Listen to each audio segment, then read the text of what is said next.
नमस्कार, मैं हूं विकास सुखीजा। आप देख रहे हैं अब तक टाइम। दोस्तों, आपको बता दें, जो हम आपको अभी खबर दिखा रहे थे, टेक्निकल प्रॉब्लम की वजह से हमें वो लाइव बीच में रोकना पड़ा है। लेकिन आपको जो खबर दिखा रहे हैं वो खबर बिल्कुल स्टार्ट हो चुकी है। और खबर ये है कि करनाल के अंदर ब्लैक फंगस को लेकर सनसनीखेज खुलासा अब तक टाइम्स पर किया जा रहा है। और ये पूरा खुलासा जो हो रहा है, वो खुलासा जो कांग्रेस के राष्ट्रीय सचिव है वीरेंद्र सिंह राठौर द्वारा किया जा रहा है। आपको बता दें, जो हमारे पास जानकारी आई है इस समय, वो जानकारी आपसे शेयर करना अति आवश्यक है। उससे पहले आप इस खबर को लाइक और शेयर कर दें। और आपको बताते हैं दोस्तों, करनाल के कल्पना चावला राजकीय मेडिकल कॉलेज के अंदर जो हमारे पास जानकारी है, ब्लैक फंगस को लेकर 70 मरीज दाखिल हुए थे, जिनमें से 12 मरीजों की मौत हो चुकी है। और जो 58 मरीज बचे हैं, उनमें से 2 मरीज की हालत बिगड़ने पर उसे पीजीआई में रेफर कर दिया है। और ये पूरा मामला है बड़ी बुरी तरह से संगीन हो गया है कि जो कोरोना से एक्सपायर होने वालों का डाटा और जो ब्लैक फंगस से एक्सपायर हो रहे हैं, उनका डाटा जो है उसमें लगभग 20% का इजाफा इस ब्लैक फंगस में नोट किया गया है। हम सीधी बात करेंगे जो कांग्रेस के राष्ट्रीय सचिव है वीरेंद्र सिंह राठौर। आपको बता दें, वीरेंद्र सिंह राठौर आज कल्पना चावला मेडिकल कॉलेज में गए और वहां पर उन्होंने जो ये पेशेंट थे उनसे मुलाकात की है। पूरा खुलासा क्या है ये वीरेंद्र सिंह राठौर कर रहे हैं। हम सीधी बात करेंगे। राठौर साहब, आज आप बड़े ही गुस्से के अंदर मेडिकल कॉलेज में गए थे, आखिरकार क्या मामला है, क्या स्थिति क्या है वहां पर? बहुत ही भयावह स्थिति पूरे हमारे कल्पना चावला मेडिकल कॉलेज के अंदर बनी हुई है सुखीजा जी। 70 पेशेंट्स ब्लैक फंगस से पीड़ित होकर के यहाँ एडमिट हुए थे। 12 की मौत हो चुकी है। 12 की मौत का मतलब है कि लगभग लगभग 20% लोगों की डेथ। 20% डेथ रेट का मतलब आप समझते हैं, कोरोना का डेथ रेट तो बहुत कम 1 पॉइंट समथिंग परसेंट था। ये 20% का डेथ रेट आ रहा है। इसका मतलब आंकड़े ना केवल चौंकाने वाले हैं, भयावह हैं। फिर सवाल उठता है कि ये मौतें क्यों हो रही हैं। मौतें इसलिए हो रही हैं कि मैं आज बहुत सारे मरीजों के अटेंडेंट से मिला। मरीजों के अटेंडेंट्स ने बताया कि उन्हें यहाँ दवाई नहीं दी जा रही, इंजेक्शन की अवेलेबिलिटी यहाँ पे नहीं है। देखिए सुखीजा जी, ये ब्लैक फंगस जो है, इसके अंदर एक पेशेंट को लगभग लगभग 400 मिलीग्राम कम से कम मेडिसिन की रिक्वायरमेंट रहती है। 400 से 500 mg। ये मैं नहीं कह रहा, ये हैरिसन की इंटरनल मेडिसिन की किताब कह रही है। एक बार दिखा दो आप।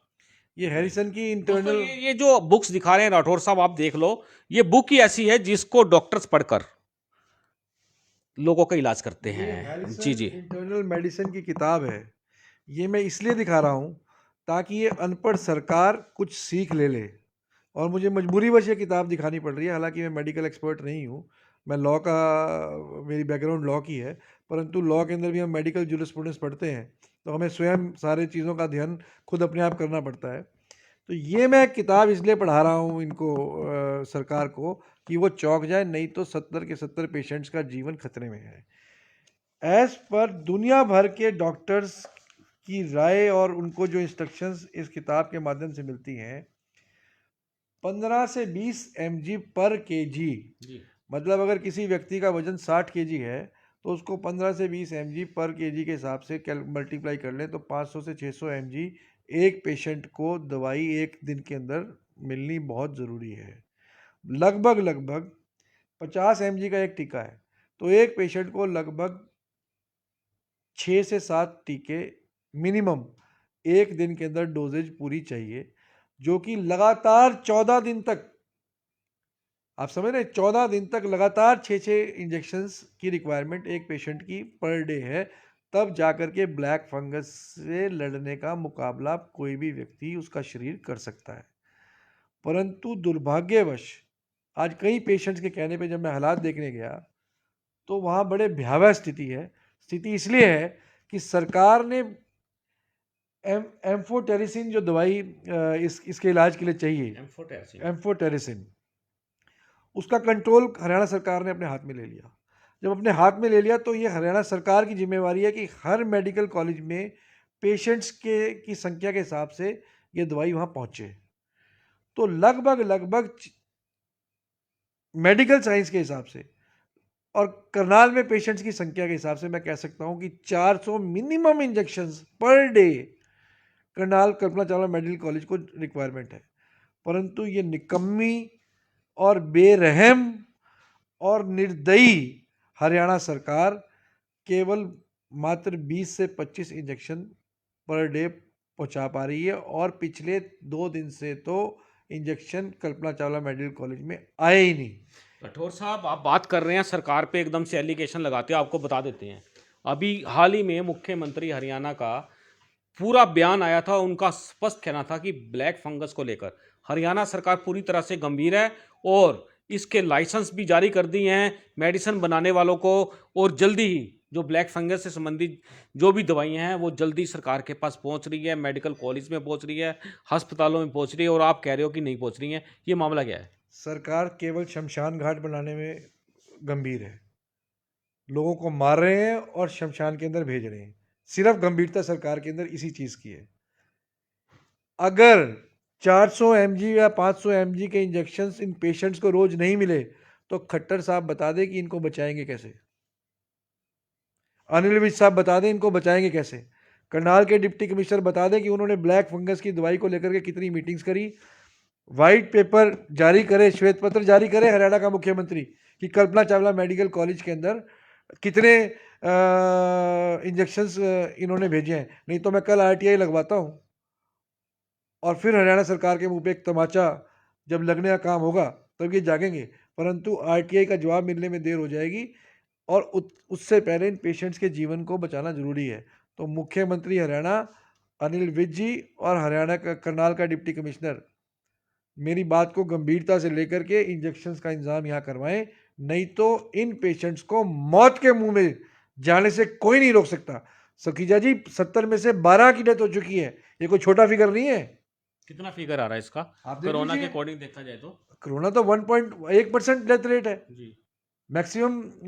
अगर डिस्ट्रिक्ट वाइज भी देखें तो किसी किसी डिस्ट्रिक्ट में 2% गया होगा, यहाँ तो 70 में से 12 आदमी का मतलब है लगभग 20%, और वो बीमारी से नहीं, हरियाणा सरकार की कमी की वजह से डेथ्स हो रही हैं। मेडिसिन की अवेलेबिलिटी ना करा पाने की वजह से ये सारी की सारी चीज़ें हो रही हैं। परंतु मुझे बड़ा अफसोस है कि ये अनपढ़ लोगों की तरह बिहेव कर रहे हैं। मुझे ये भी पता लगा है सुखीजा जी कि 2 दिन पहले लगभग 40 इंजेक्शन यहाँ आए थे, एक एक इंजेक्शन सब पेशेंट्स को लगा दिया गया। ये इससे बड़े महामूर्खतापूर्ण कार्य कोई हो ही नहीं सकता कि आपने 50-50 mg का इंजेक्शन, देखने में बहुत अच्छी बात लगती है, पेशेंट के अटेंडेंट को भी लगा कि इंजेक्शन लग गया, पर उसके शरीर में तो 50 mg गई। वो 50 mg के 40 इंजेक्शन किसी के काम की नहीं आएंगे, जीरो हो जाएंगे। वो जीरो हो जाएंगे। और आपने मिनिमम जो डोज है उसकी उससे कम अगर किसी पेशेंट को दी, जिसको 10 इंजेक्शन चाहिए उसको 1 मिल रहा है। अगर आपने एक दे दिया तो उसको और आपने मौत के मुंह में ढकेल दिया। उसकी बॉडी की रेजिस्टेंस ऐसी हो जाएगी कि वो लड़ ही नहीं पाएगा और ज़्यादा हावी हो जाएगा फंगस उसके शरीर में। तो ये एक महामूर्खतापूर्ण कार्य जो है ये सरकार कर रही है। तो मेरा तो हाथ जोड़ कर निवेदन है कि भैया ये बहुत सीरियस मैटर है। अगर संज्ञान नहीं लिया गया विद इन आवर्स, इसमें तो एक दिन का स्कोप भी नहीं है, तो एक पल का नहीं है। एक पल का स्कोप नहीं है। मुख्यमंत्री हरियाणा सुन ले, मेरा खुला चैलेंज है कि अनिल विज जी को मेरा खुला चैलेंज है कि वो डिबेट कर लें, और ये डिबेट तो होते रहेंगे। पहले सबसे पहले आदमियों की जान को बचाने का प्रबंध करें, लोग लगातार मरेंगे अगर घंटों के हिसाब से संज्ञान नहीं लिया। दोस्तों, आपको बता दें, जिस तरह से ये सनसनीखेज खुलासा वीरेंद्र सिंह राठौर ने किया, हमारा एक सवाल बनता है, वो मैं आपसे राठौर साहब पूछना चाहता हूं, ये फ्लैग फंगस उत्पन्न कहां से हो गया? कोरोना से लड़ रहे थे, ब्लैक फंगस बीच में घुस गया, क्या लगता है आपको ये पैदा कहां से हुआ है? देखिए सुखीजा जी, एक बड़े सिंपल सी मैं बात बता दूं, ये ब्लैक फंगस हमारे देश के अंदर जो फैला है, जब कोविड के पेशेंट्स कभी एडमिट होते हैं हॉस्पिटल के अंदर तो उनका ईएसआर सीआरपी और IL-6 टेस्ट किया जाता है। उन तीनों टेस्टों और कुछ अन्य फैक्टर्स को जोड़ करके फिर ये डिसाइड किया जाता है कि किस पेशेंट को कितनी एमजी की स्टेरॉयड एडमिनिस्टर करनी है। अगर स्टेरॉयड्स की एडमिनिस्ट्रेशन के अंदर इम्प्रॉपर मैनेजमेंट हो, इम्प्रॉपर मैनेजमेंट का मतलब ये है कि अगर किसी को 10 एमजी की रिक्वायरमेंट है, आपने उसको 50 एमजी दे दी, किसी को 50 एमजी की रिक्वायरमेंट है, आपने उसको 100 एमजी दे दी स्टेरॉयड, तो ब्लैक फंगस उस इम्प्रॉपर स्टेरॉयड्स को देने से उत्पन्न होती है। ये वर्ल्ड की रिसर्च कहती है। आप जितने भी पेशेंट्स यहाँ पे ब्लैक फंगस के एडमिटेड हैं, वो आप पाएंगे कि वो सारे के सारे कोविड के पेशेंट्स रहे हैं।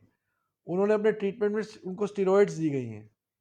इस तो इसका मतलब ये है कि हरियाणा के अंदर पेशेंट ना समझ करके भेड़ बकरी की तरह उनका ट्रीटमेंट हुआ है लोगों का, जो भी सरकारी अस्पतालों में गए हैं जिनको कोविड सेंटर्स हरियाणा सरकार ने बनाया था, और इम्प्रॉपर स्टेरॉइड्स को देने की वजह से उनके अंदर ब्लैक फंगस उत्पन्न हुई है।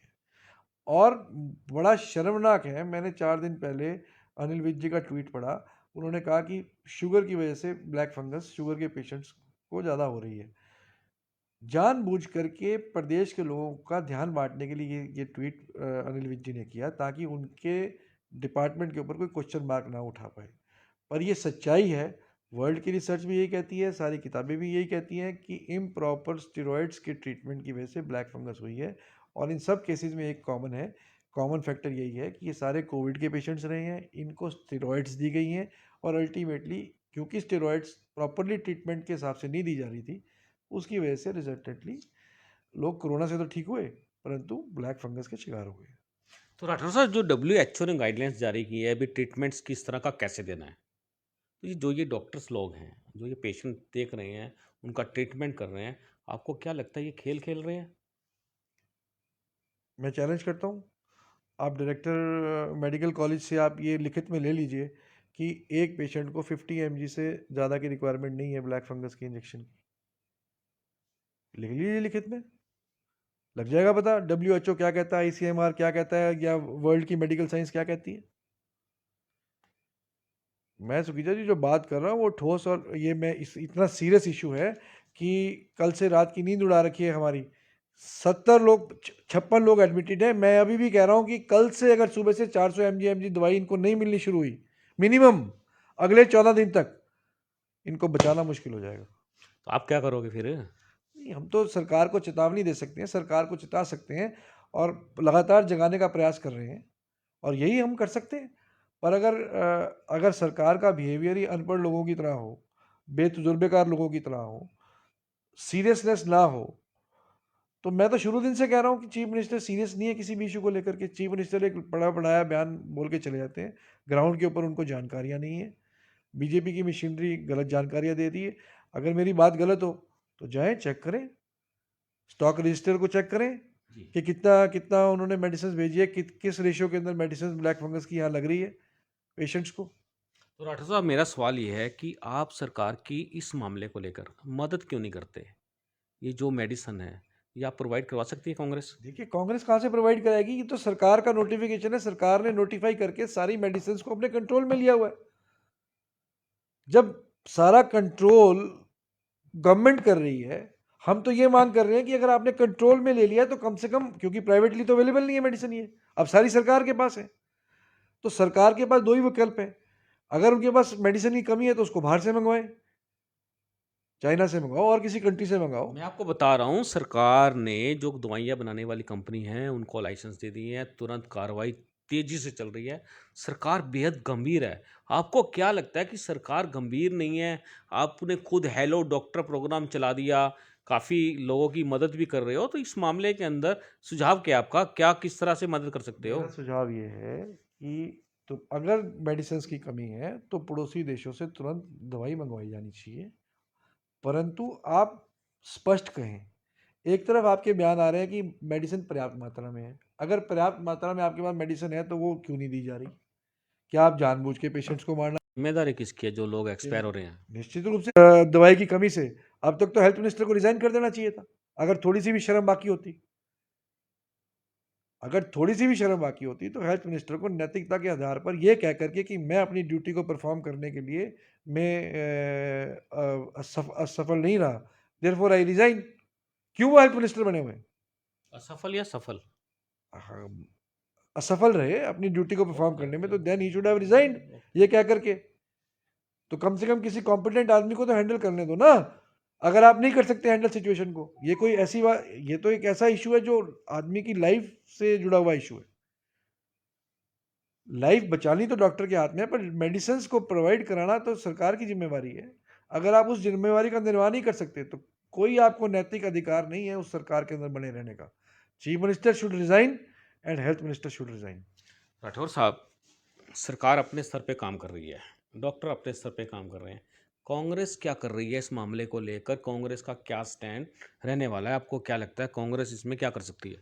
बड़ा ही अटपटा सवाल आप सुखीजा जी उठा रहे हैं। सरकार अपने ऊपर क्या काम कर रही है सरकार, आप मुझे बताइए। आप एजिटेशन कर सकते हो, कोई इस तरह की मांग कोई भैया उठा धारा सकते हैं? 144 लगी है, जी। धारा 144 लगी है, हम कैसे एजिटेशन कर सकते हैं? मांग हम मीडिया के माध्यम से कर रहे हैं। मैं तो चाहता हूं कि आपके माध्यम से ये फेसबुक लाइव चीफ मिनिस्टर देखें, और इसको देखने के बाद भी अगर चीफ मिनिस्टर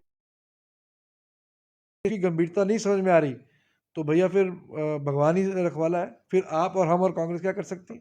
तो अटपटा सवाल तो नेचुरली बात है, जब आप थाली पीट सकते हो, ताली पीट सकते हो, मेमोरेंडम दे सकते हो, तो इसमें क्या कर सकते हो? इसमें कुछ कर सकते हो? कोई थाली वाली कुछ बजाने का प्रोग्राम है, या खाली मीडिया के बेस पर ही बात करनी है? और देखिए, मीडिया में आपको बता देता हूँ दोस्तों, मीडिया का काम ही है जनता के पक्ष में आवाज़ उठाना, क्योंकि ये मीडिया जनता की आवाज़ है। का बड़ा ही सराहनीय कदम है जो खुलासा इन्होंने कर दिया है। हम चाहेंगे राठौर साहब कि आप का स्टैंड क्या है पूरा इस मामले को लेके? देखिए मेरा स्टैंड यही है कि मेरी मेरी चिंता ये है कि दवाई की अवेलेबिलिटी होनी चाहिए। मुझे लगता है कि आपका रोल ये होना चाहिए कि चीफ मिनिस्टर के जो रिप्रेजेंटेटिव करनाल में हैं, आप उनको भी इस गंभीरता से अवगत कराएं, और उनको ये पूछें कि कितनी देर के अंदर वो दवाई को उपलब्ध कर सकते हैं। सुखीजा जी, ये घंटों के हिसाब से होने वाला काम है, ये इसको हम 24 घंटे में नहीं छोड़ सकते। It is a emergency situation, let me tell you, it is really an emergency situation. आपको जितने भी नुमाइंदे चीफ मिनिस्टर के हैं, उनको अभी इसी वक्त उनका इंटरव्यू लेकर के ये इन राइटिंग लेना चाहिए कि कितने घंटे के हिसाब से वो करनाल के अंदर इस दवाई को और हरियाणा के अंदर इस दवाई को हर ब्लैक फंगस के सेंटर के अंदर उपलब्ध कराने का काम करेंगे। और अगर नहीं उपलब्ध करा पा रहे तो क्या कारण है, तो फिर नैतिकता के आधार पर इस्तीफा दे दें, कॉम्पिटेंट लोगों को चीज़ों को हैंडल करने दें। लोगों को मरने के लिए नहीं छोड़ा जा सकता। जी। राठौर साहब, आपने हमसे बात की और आपको बता देते हैं कि ये खबर जो हम आपको दिखा रहे हैं, सीधा हरियाणा के मुख्यमंत्री भी देख रहे हैं, मुझे ऐसी उम्मीद है, और मुझे लगता है कि मुख्यमंत्री इस मामले को लेकर बड़ी गंभीरता से लेंगे और तुरंत एक्शन के मोड में सरकार आ जाएगी। राठौर साहब, मेरा आखिरी सवाल है आपसे, आप लोगों को इस जानलेवा बीमारी से बचने के लिए क्या अपील करते हैं? देखिए, ये कोई ऐसा स्प्रेड वाली बीमारी नहीं है, ये इम्प्रॉपर ट्रीटमेंट से उत्पन्न हुई हुई इशू है। तो ये कोई कोविड की तरह स्प्रेड नहीं हो रही है, इसमें इसमें और उसमें डिफरेंस है। परंतु जिन लोगों ने कोविड ट्रीटमेंट्स ले लिए हैं और उनको ये ब्लैक फंगस उनके अंदर उत्पन्न हो गई है, चाहे वो इम्प्रॉपर ट्रीटमेंट की वजह से हुई है, पर ये वेरी सीरियस इशू है। वो फैलती बड़ी, उसका स्प्रेड बहुत तेज है, उसको इमीडिएट कंट्रोल करना पड़ता है। तो मेरा तो लोगों से भी अपील है कि वो भी सोशल मीडिया के ऊपर सरकार से मांग करें। लोगों की भी ड्यूटी बनती है कि इस गंभीर इशू के ऊपर सरकार से मांग करें, सोशल मीडिया प्लेटफॉर्म है उन पे लिखें कि ब्लैक फंगस की एम्फोटेरिसिन मेडिसिन की इंजेक्शन की अवेलेबिलिटी सरकार करे, ताकि सरकार के ऊपर दबाव बने। परंतु सरकार बिल्कुल सोई हुई है। तो मैं तो आपके माध्यम से इस सरकार को, सोई हुई सरकार को जगाना चाहता हूँ, और ये बहुत बड़ा डेंजर जो हमारे सामने है उससे अवगत कराने की मैं बारी बारी प्रयास कर रहा हूँ। इसीलिए मैं आज मेडिकल कॉलेज में गया था। वहाँ स्थितियाँ कंट्रोल में नहीं है, और अगर इनको घंटों के हिसाब से नहीं संभाला गया तो स्थितियां बहुत ज़्यादा बिगड़ेंगी और लोगों को मरने से बचाया नहीं जा सकता। राठौर साहब, कोविड का इलाज क्या है? कोविड का इलाज है कोई इस बुक के अंदर? देखिए सुखीजा जी, आप तो मजाक की बात कर मैं रहे हैं। मजाक नहीं कर देखिए रहा हूँ, मैं देखिए आपको ये जानना चाह रहा देखिए हूँ कि कोविड काफ़ी पेशेंट हुए कोविड कोविड, के तो पेशेंट है। उसका उसका ट्रीटमेंट क्या रहा है? कोविड का ट्रीटमेंट तो आईसीएमआर के प्रोटोकॉल ने टाइम टू टाइम दिया है। कहीं पे आपको स्टेरॉइड का ट्रीटमेंट से कोविड का इलाज किया गया, कहीं पे किसी तरीके से रेमडेसिविर इंजेक्शंस के माध्यम से उसका इलाज किया गया। अलग अलग ट्रीटमेंट्स जो थे, प्रोटोकॉल्स वो इशू हुए थे। पर ब्लैक फंगस जो फंगल इन्फेक्शन है, उसका मेजर कॉजेज जो है वो होती है improper treatment of through steroids. अगर आप लेंगे तो वो ब्लैक फंगस को ओरिजिनेट करती है by seconds. By every passing second we are losing time for people who are admitted in Kalpana Chawla medical hospital. So this is a time, ये कोई जोक नहीं है, ये बहुत सीरियस इशू है। राठौर साहब, जो ये ट्रीटमेंट समरी है, ये बाहर आई है अभी तक? मैं समझा नहीं, ट्रीटमेंट समरी किसकी? जो इन्होंने कोविड के पेशेंट को जो ट्रीटमेंट समरी होती है, एक समरी रिपोर्ट बनती है कि कौन से पेशेंट को क्या क्या मेडिसिन दी जा रही है प्रतिदिन, उसका एक समरी रिपोर्ट तैयार होता है, समरी कार्ड जिसको बोलते हैं, तो ताकि उससे पता लग पाएगा इन लोगों ने ट्रीटमेंट दिया क्या हाँ, है। ट्रीटमेंट यही है, एम्फोटेरिसिन के इंजेक्शन ही ट्रीटमेंट है इसका। और ये तो पेशेंट्स बोल रहे हैं कि पिछले 3 दिन से उनको इंजेक्शन नहीं लग रहे हैं। ये वहाँ के सूत्र बता रहे हैं कि 30 इंजेक्शन ही एक दिन के अंदर आ रहे हैं। तो वहाँ तो पेशेंट 50 हैं। एक पेशेंट को अगर 6 इंजेक्शन मिनिमम एक दिन में लगने हैं, तो आप सिंपल मैथमेटिक्स का लॉजिक है, 300 से 400 इंजेक्शन रोज चाहिए। जब 300 से 400 रोज इंजेक्शन चाहिए और 30 इंजेक्शन आ रहे हो, तो आप स्थिति का खुद ही अंदाजा लगा सकते हैं। दोस्तों, ये है वीरेंद्र सिंह राठौर, जिन्होंने बिल्कुल सनसनीखेज खुलासा किया और सरकार को चिताने का प्रयास किया। हमारा भी उद्देश्य है कि सरकार चेते, जो लोग बीमार हैं उनका सही ट्रीटमेंट समय पे हो, ताकि किसी को भी जान माल का नुकसान ना हो। राठौर साहब, मैं आपका बहुत बहुत धन्यवाद करता हूँ, आपने हमसे बात की है। थैंक यू सुखीजा जी। दोस्तों, हम चाहेंगे आप इस खबर को साथ के लाइक और शेयर कर दें और हमारे यूट्यूब चैनल पर सब्सक्राइब कर रहे हैं। आप देख रहे हैं अब तक टाइम्स। मैं हूं विकास सुखीजा, अपने साथी कृष्ण के साथ। नमस्कार।